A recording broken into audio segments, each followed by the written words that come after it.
Hi, it's Enrique with Canine Perspective. Today we have Remington, a board and train. In this video, we're going to be covering over finding the number we're going to be using for his training, which is called the working number. For the working number, we find two other different numbers. One of them, the first one we're going to try to find is the perception, or no, connection level. So it's going to be connection, perception, and then working number. And how we do that is with the e-collar, we're going to start low, so at 5. And I'm going to give 3 slow taps just to see what Remington does. Things to look out for connection. The box is on the left side. And then you want to make sure it's fitted. It's on the left side, so it's probably going to be hard to see, but with the connection, you'll see a twitch. But Remington would probably just be like this, not caring. If once we get a little higher, we start to see him maybe look around or just like look at his left side. But that lets us know that he's perceiving it. He knows it's there, but he just doesn't really care. And then we go, however many numbers higher, and then we see a more dramatic response. Nothing like yelping or nothing like yelping or jumping or rolling on the ground. Just a different response to where he might maybe like lay down or he'll like go to my right side. So it's more of a response than just like looking around and just ignoring it. So I'm going to start at 5, give 3 slow taps, see what I see, or see how he reacts to it, and then depending on his reaction, I'll go up or lower. And then this number will always be changing throughout, maybe later today he's more, for some reason, I need to be higher, that's what his number is. He lets me know what the number is.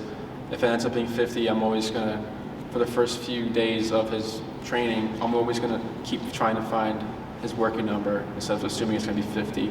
Because connection will also change because he has a thick coat as well.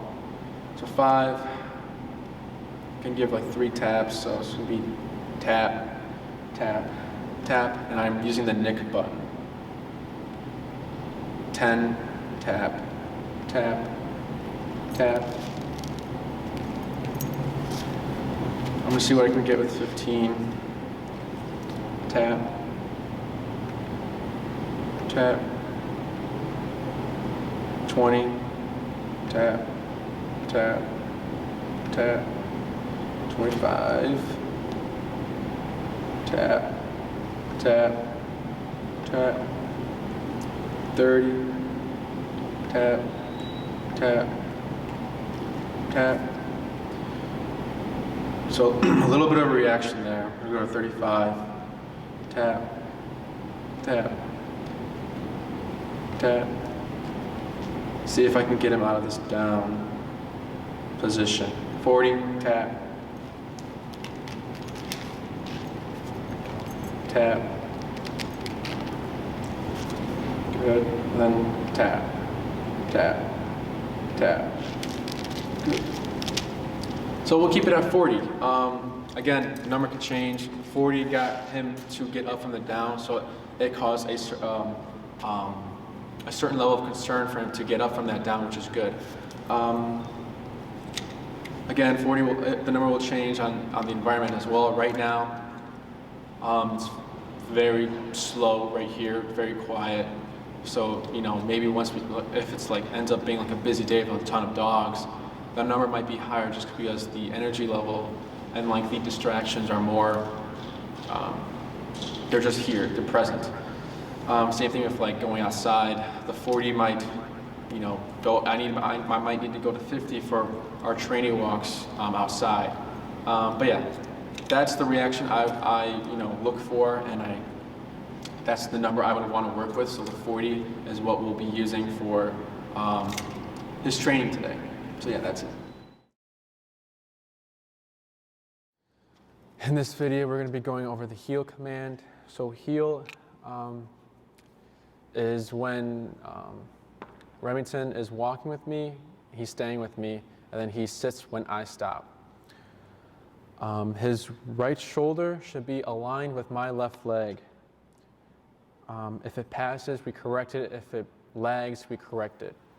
And I'll talk about that later. And then this is all done with a slack leash in any environment. So here it's pretty quiet. So if he's good here, he should be good anywhere else. As long as we're doing our correctional turns and everything, which is if Remington's right shoulder passes my left leg, I will do a tap and right turn 180 to my right. If Remington lags, so his right shoulder is behind my, either my left leg or my body, then I just give a tap and I keep moving. I don't do anything with the leash, or I could speed up if I wanted to. If that would help him, but I would really give him a tap, and he should speed up and catch up. If Remington goes to my right side, I'm gonna start tapping him, and then use a leash to guide him to my left side. I'm not going to be dragging him. I'm not just forcing him here. I want the e-collar to make him do it himself.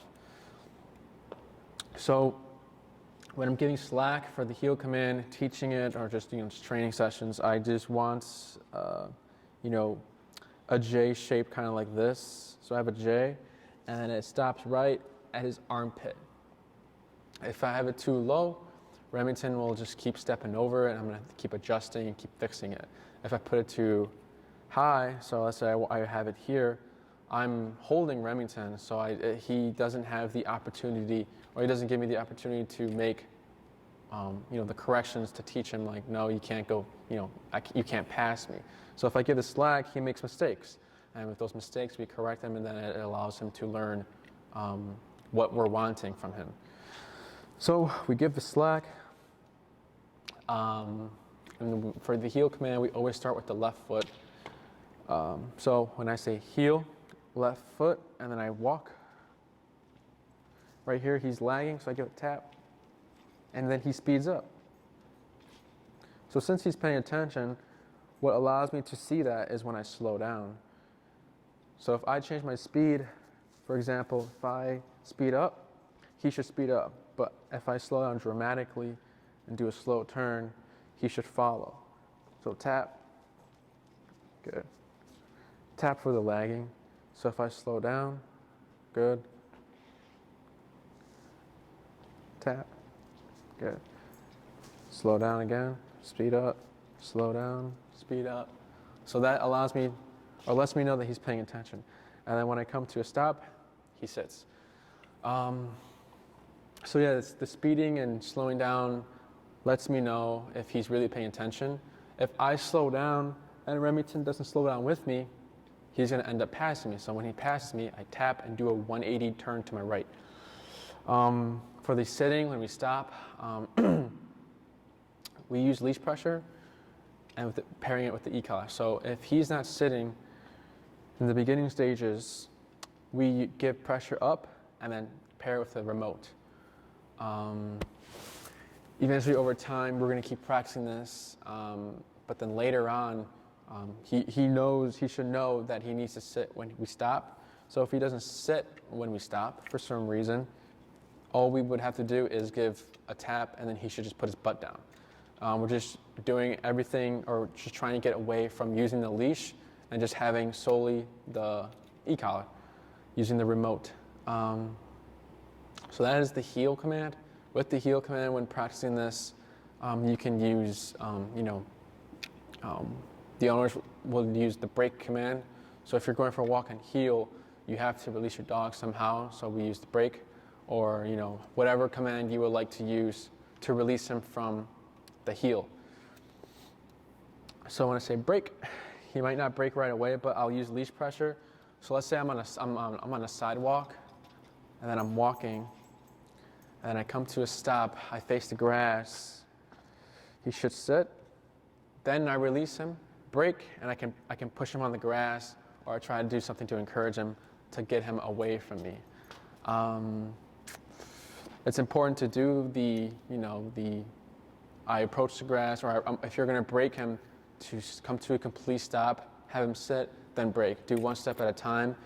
Sometimes owners will break their dog as they're walking to the grass, so he's in heel, and then I'll just say break, and then he just goes. That can create an issue where every time Remington sees that he's walking in grass, he'll just break the heel, and then sometimes it's not an appropriate time to do that. So just to avoid all that, doing one step at a time, so he knows I am only released from heel when when we come to them, and then sit, and then I go. But other than that, he did good. If I find myself doing too many correctional turns, so if I go for a walk and then I'm constantly doing tap, turn, and it's not really sticking, then you can increase your number. So right now I've been on 56. I know 56 is appropriate because when he was lagging, I tapped, he sped up right away. I didn't have to give more than one tap, or I didn't see it not effective. So 56, I saw it was effective. If I go outside and I'm on 56 still, and I notice he's now not listening, all I have to do is just really turn up the number. Outside, there's more distractions, there's more stuff going on, so 56 might not mean anything to him outside. So let's say I go up to 60, that 60 is going to be his 56 outside. So whatever he tells us is what his number will be. But that's it.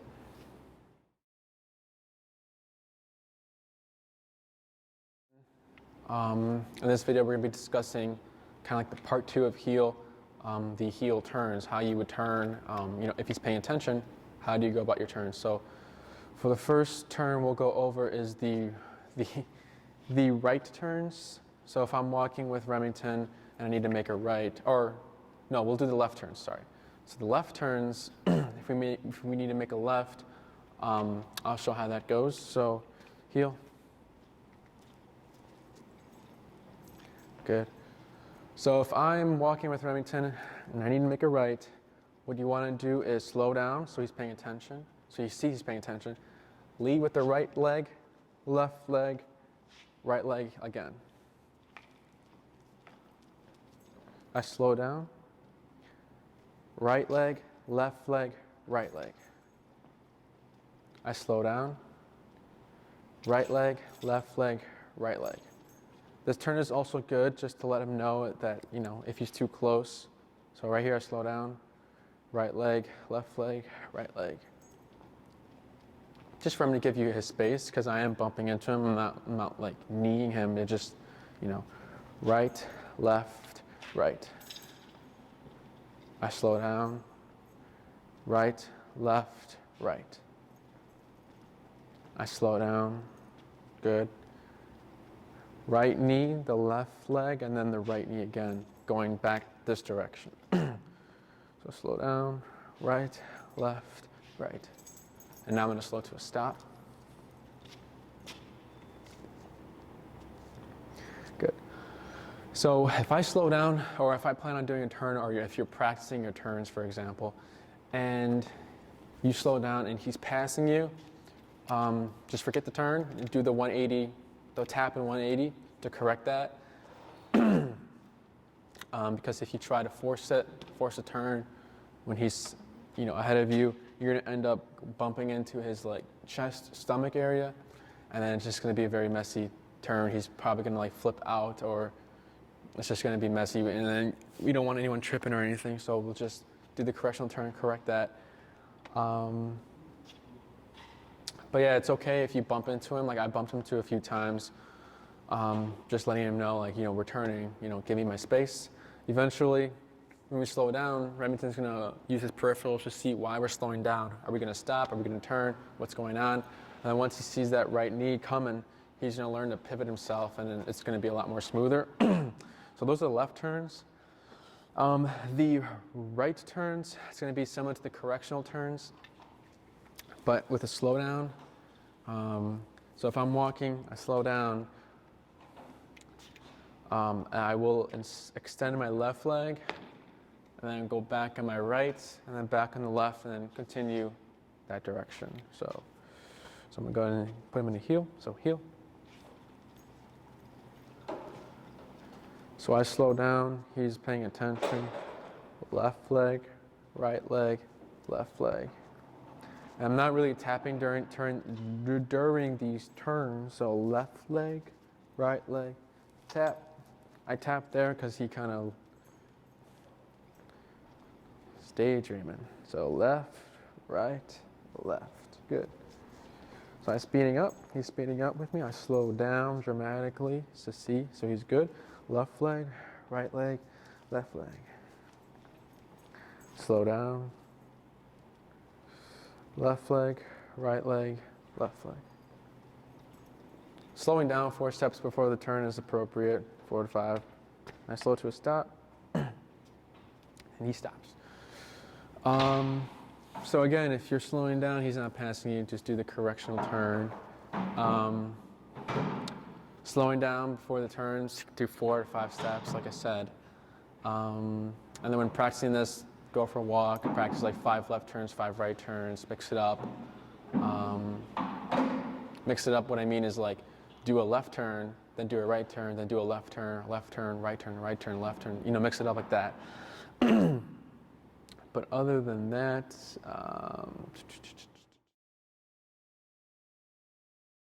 Remington, in this video, we're going to be going over the stay command. So right now, he is not in any command right now, so he's allowed to stand. But once I put him in a heel,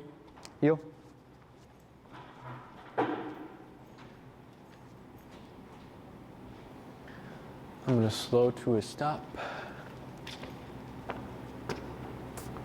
So right here, he's not sitting. I'm going to give it a tap. Good. And praise. For a stay, when we're using the stay, it's kind of like, stay in that position you're in. We don't say sit, stay. We don't say down, stay. It's just the stay is implied for those commands.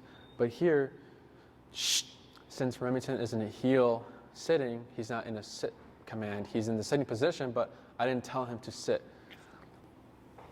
So if I move, he would have to move with me. But if I want him to stay here, what I would do is use my left hand. Although he's not looking, it's fine. Stay.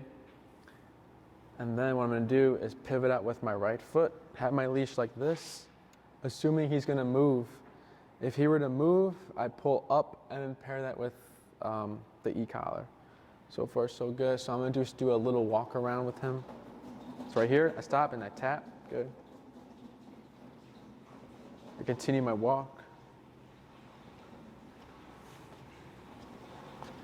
I stop. I go the other way maybe. Tap. Good.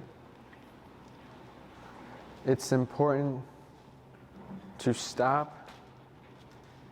So right here, he's breaking the position, so I'm going to use leash pressure up and pair with a tap.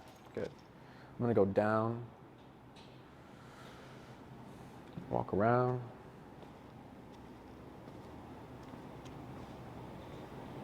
Good. One more walk around. Good, good, good. Good boy. I'm going to come back around. Heel.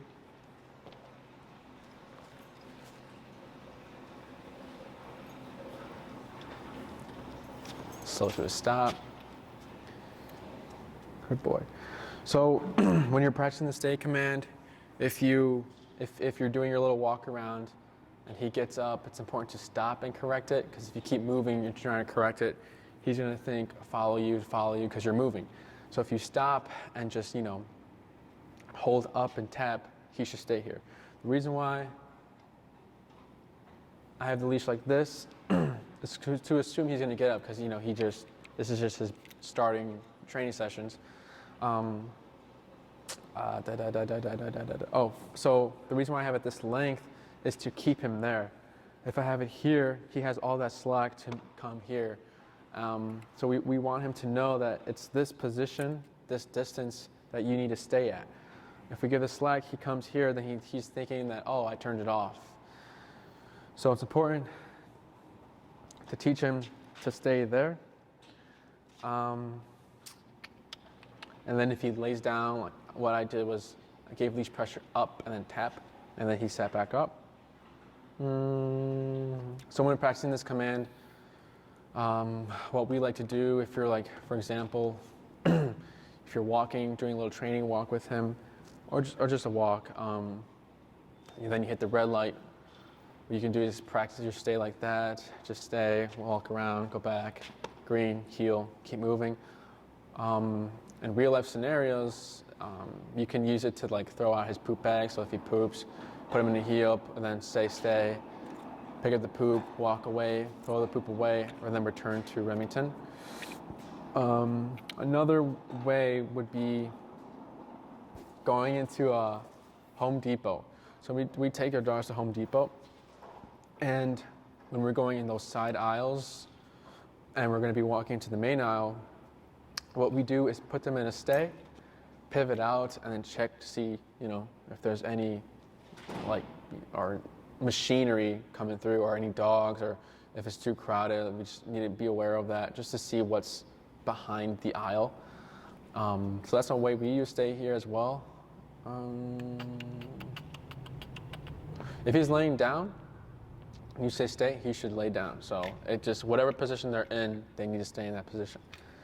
But that is it. And then we don't repeat the commands as well for anything. We don't repeat heel, stay, down, or anything. So yeah, good boy, break. We have Remington. This video we're going to be going over the place command. Place command is, I send my dog to place, and then, it's a clear, there's a clear perimeter here, and then he is not allowed to hop off until given the break command.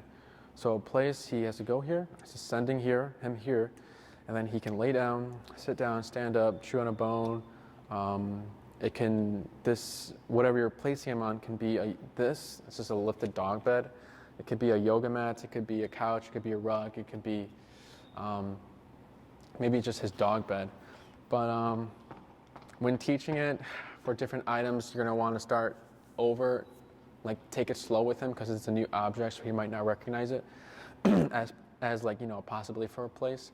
So if you get a new, or a yoga mat, he might have a hard time, or if you have a little sofa for him, he might have a hard time with that. So for the place command, what we do is focus on the sending to place, and then we work duration. So I'm gonna dip down, go to 40. So what we do is pair the leash with the e-collar. Things to expect when first teaching it: he might buck around, he might be like, I don't want to go to this strange object, so I'm gonna try put the brakes on, resist. Those are all normal things. As long as you make it happen, he will eventually realize, oh, that was it? Okay. And then the second time should be easier, third time should be easiest, and then so forth. First time will be the hardest for him if you're doing a new object. So I'm at 40, I'm gonna use leash pressure, pair of tap, good. Good boy. So that's the sending there, so break. And if you start seeing a consistent, well, I'll show you, hold on. So the first stage, I'm using the leash and e-collar. So tap, good, break. And I'm not tapping for break to get him off, just using the leash pressure. And I'm not tapping here as well, just trying to get him to settle, so I can see that it's the leash and e-collar tap that's making him go. Break. Yes, good boy. So fluffy. Good, I'm not tapping at all right now. So leash pressure, no tapping, tap, good. So now once I see consistency with this setup, leash pressure and e-collar, I get rid of the leash pressure and just see if the e-collar sole only by itself can make him go there. So here my leash is slack, give it tap, tap, good. Good boy. Break. Good. try this again. Good. Wait a moment just to see hopefully he won't prematurely do it. If he does do it, so let's say I'm waiting here and he just decides to go, he's on the heel, so he's not breaking the command. He's in a break command, so it's allowed, but we need to teach him. So we just pull him off with the leash and just hold him here. So he's good. I'm gonna give a tap. Good. Break.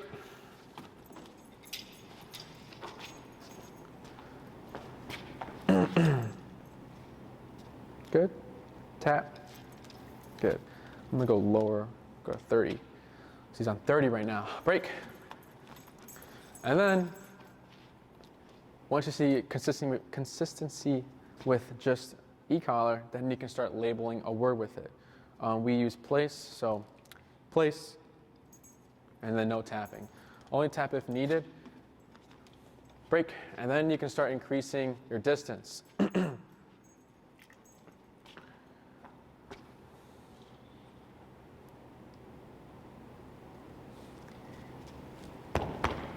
Place, tap, tap, tap. Good. So right there, he had trouble. He tried getting closer to me because he's probably thinking, heel, like I need to get closer to Enrique. So right there, I used the leash I held my position, so I was about here, and I just used the leash to guide him a little bit to that direction, and I kept the pressure on with the e-collar. Break. And if he ends up still struggling, I'll show right now what I would do. So if I'm here and I tap, he gets closer like he did last time, and I'm using leash pressure, but he wants to get closer to me, what I would do is just take a step in like this, and then try to make him go. So like right here, I took a step in, and like he thought probably should go. So that would help. I'll do one more longer distance. Good. Place, tap. Good. So that's a send-off. What you can do now, what I will do now is the duration, or like seeing, making sure that he'll stay when we save the place command. So things that might test him, break him up, or break him out of the place is petting him. Sometimes when you pet dogs and they're in the position that they're supposed to be staying and they get up after you're done petting them because they think, yep, so tap, tap, good. So right there, I was petting him. Oh, I stopped petting him and then he got up. And then I held my position, I tapped, and then he retracted himself. Again, if he was having a hard time, I would resort into the leash to help him out there. But you do want to hold your position when correcting him when he breaks place. So break. Come on. Good boy. So if I see he's having a hard time with break command, or he doesn't really want to get off, I'll praise him a lot when he breaks. I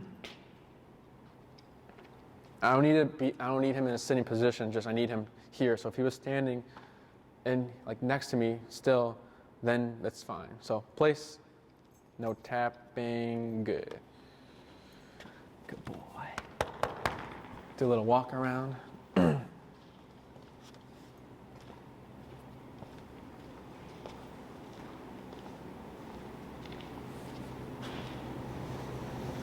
Good. So right after place is taught to Remington, we'll go ahead and tether him up on our columns here to a placemat. We give him a decent amount of slack, maybe just this leash, that length, so he can make mistakes, and then we can, check him for those things. We don't give him, it's not too tight on the column to where he can't move, but just so we can correct it.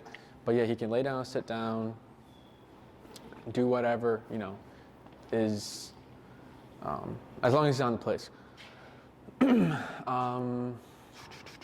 When practicing this, watching a movie, putting his little, let's say for example, you're using a yoga mat. You put your yoga mat next to you, and then you did your practice with place. So now you want to practice duration. So you would give him place, he goes on, he's on there. You have your leash, you have your short leash, and then you drop it, and then you step on it, you sit on the couch, watch your movie, or if you're working from home, you can put a yoga mat near your desk, your computer setup or whatever in your office, however that setup works. And then you have your short leash, you have your remote, you step on the leash, and then he's working on duration.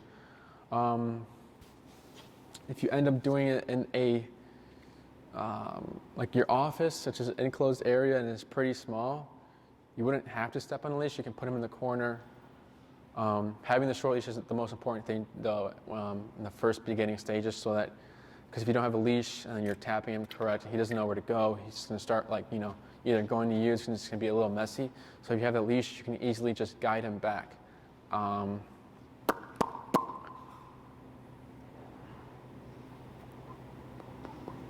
If Remington for some reason starts to chew his bed, you can correct it with the e-collar, just give him a tap, but just be aware that once you tap him for that, he might get off the bed because he's thinking the bed, I got tapped for the bed, I think, or I need to go to mom or something. You would just, don't say anything, don't repeat place, just go ahead using the leash and tapping with the e-collar to put him back there. After a while, if it keeps happening, he will eventually learn, oh, I just can't bite the bed every time I bite it. And you'll see him just like, okay, and just like let it go. But you wouldn't say leave it or anything like that, just correct it with the e-collar only. But that is the place command.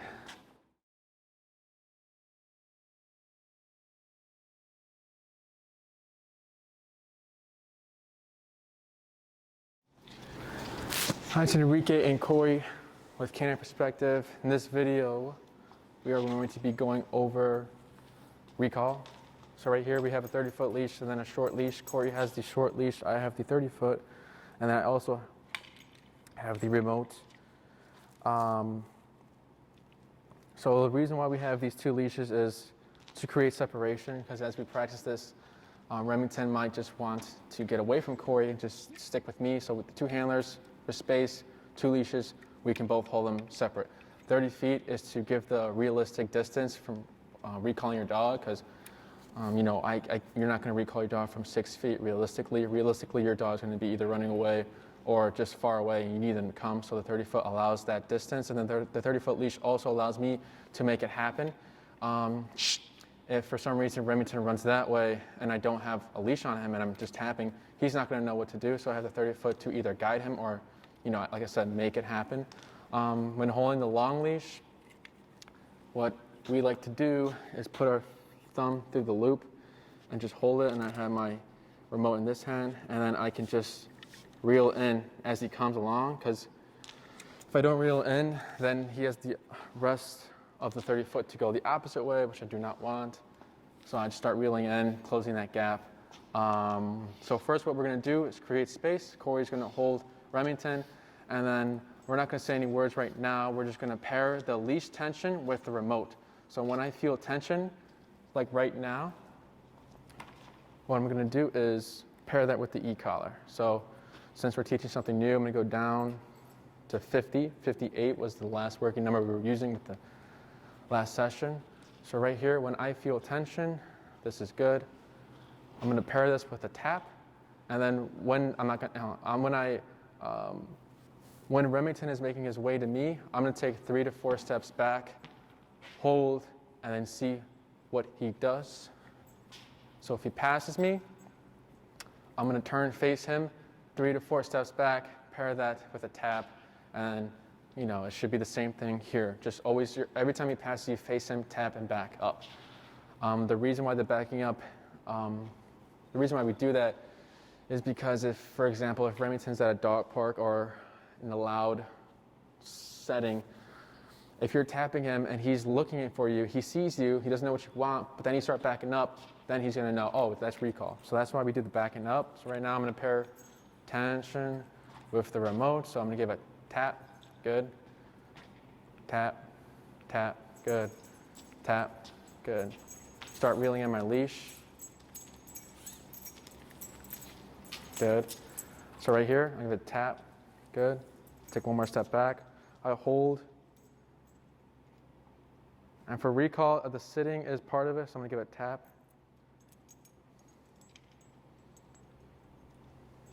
Wait a moment, there we go. So good, I give him some praise, and then break. So I'm gonna lower my number, go down to 30. So that was all normal. He kind of went around to me.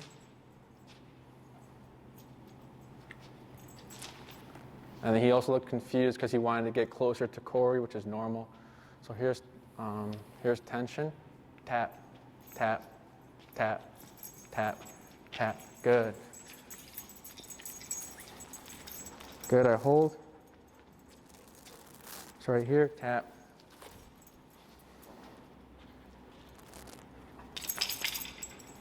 Tap.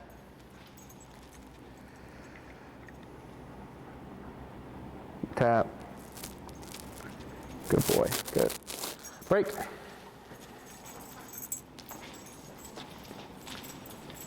So there you saw he came, he was starting to make his way, then last minute he turned to Corey, which is normal. He's just thinking, if I'm next to Corey, I gotta get close to Corey, so he's thinking heel. So see how he's like really close to Corey right now? So right here, there's tension, and I'm gonna go lower, go there, 25. Tap, tap, tap, good. I reel in my leash, and I'm waiting. Give a tap. Good. Break.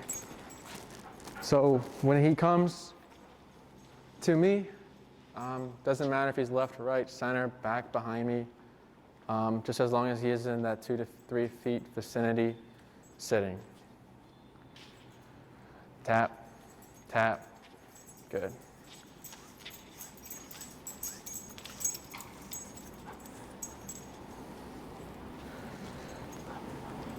I'm gonna give a tap for the sit. Good boy. Break. So now what I'm gonna do is start to get rid of the leash pressure. So I'm gonna stab the leash pressure will come after the tap. So right here, there's no leash pressure. And I'm just gonna give a tap, back up, tap, tap, good. Reel in.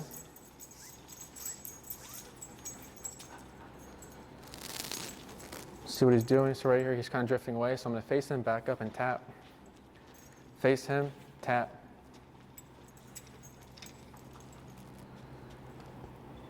Tap. Good. Break. Break.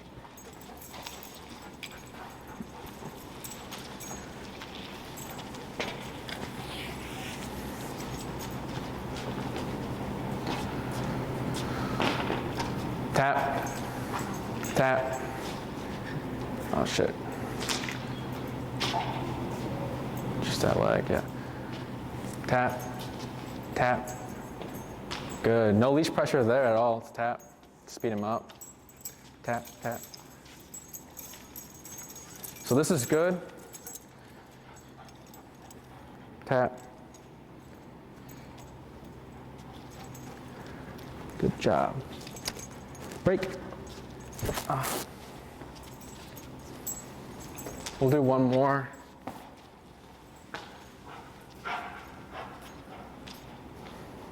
And I'll explain about why I said that was good. A bit. So no tension. Tap. Tap. Tap. Good. Hold. Good. Tap. Good job. Break. So now what I'm going to do is start using the verbal command. So it's going to be Remington, come, tap, and then backing up.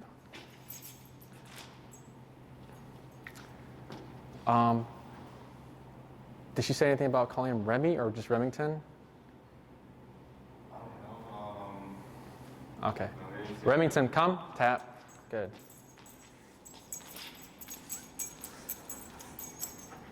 All right, good. So we'll cap it from here. You're good. We'll cap it here, just because we are drilling this a lot for him. And we'll practice this later again, but we'll space it out more. So back in one of those recalls, Remington got his foot stuck in the loop of this. He was still walking though, so it was good. He did slow down a bit, and I gave him a tap, and then he came back again. He came to me with the leash still on his back foot, and he sat with it too. So that's good that we're working him through these distractions, because it is distracting for him. It's realistic. So when you're practicing this in the real or outside at a park or something, and you're doing recall and a squirrel comes by, and he's like, "Oh, I want to go with the squirrel." You would have to correct him and use your remote to make him come to you. So that distraction is the same thing as like the leash, kind of, because it's like, "Oh, what about this thing?" No, you still need to come to me. Or if like a firework goes off, you need this remote to override the fear that will kick in when he hears that firework and he's running away. So the most important thing is basically everything with the recall is like, when practicing this with a long leash, always backing up, giving him a visual and drawing him in. And then once you start incorporating the words, so when we start, this is only for the beginning stages really. Once we start saying, "Remington, come," tap.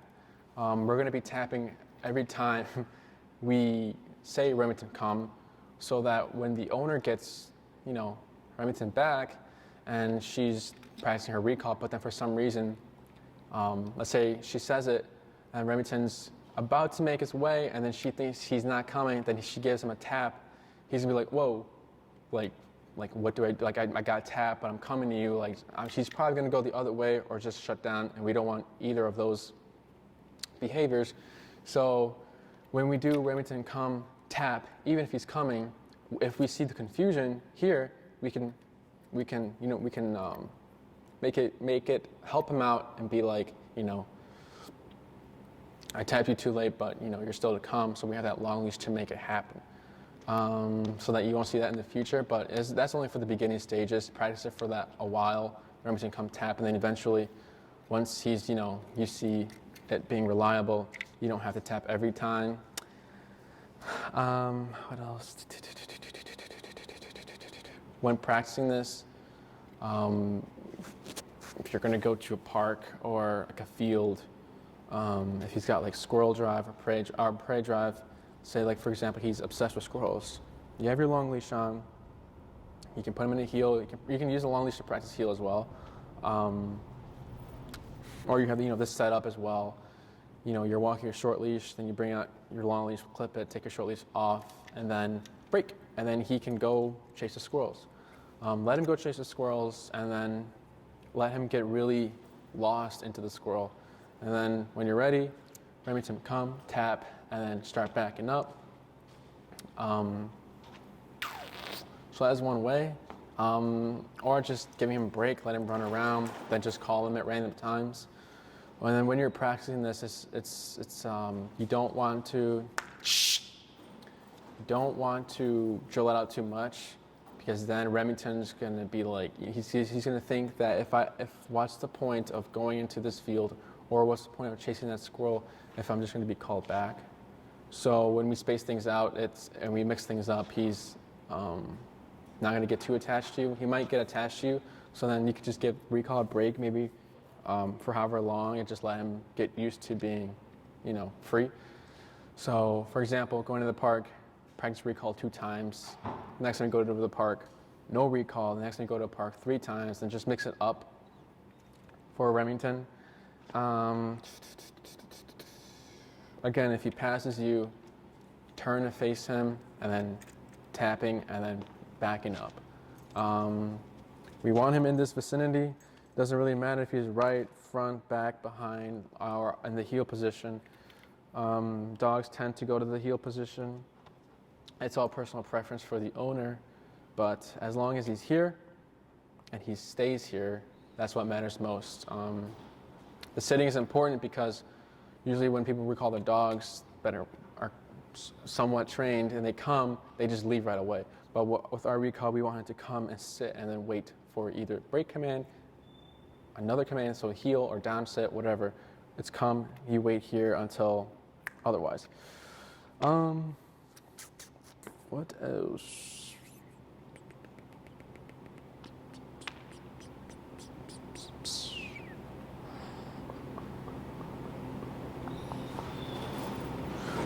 The setup is unrealistic. What I mean by that is you're not going to call your dog from like a sitting or like a stationary position. We don't recommend that. In motion is going to be realistic because when people call their dogs, they're probably running away, or running around, or moving.